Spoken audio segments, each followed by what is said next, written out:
In today's video, I'm going to teach you how to manage marketing contacts and lists with HubSpot.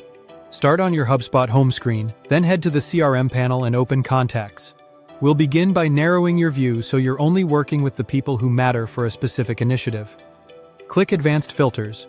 Filters are essential because they let you segment contacts by meaningful properties, like life cycle stage, industry, or geography, so your outreach is targeted and your follow-up is organized.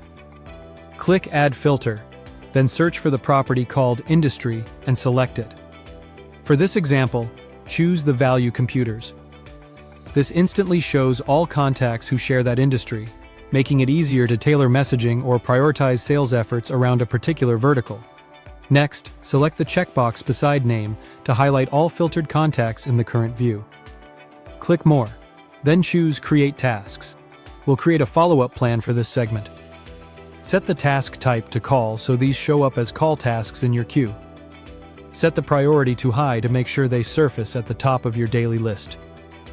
Choose a due date 2 business days out, Tuesday in this example, so your timing is consistent across the group. Pick a specific time to call, then add a reminder for 30 minutes before. That reminder helps you prepare context and materials in advance. Finally, click Create Tasks. You've now bulk created structured follow-ups for a targeted segment, which keeps your pipeline moving and your activity trackable in HubSpot's Tasks view. Now let's manage your lists. Go back to the CRM area and open Segments, sometimes labeled Lists. Click Advanced Filters.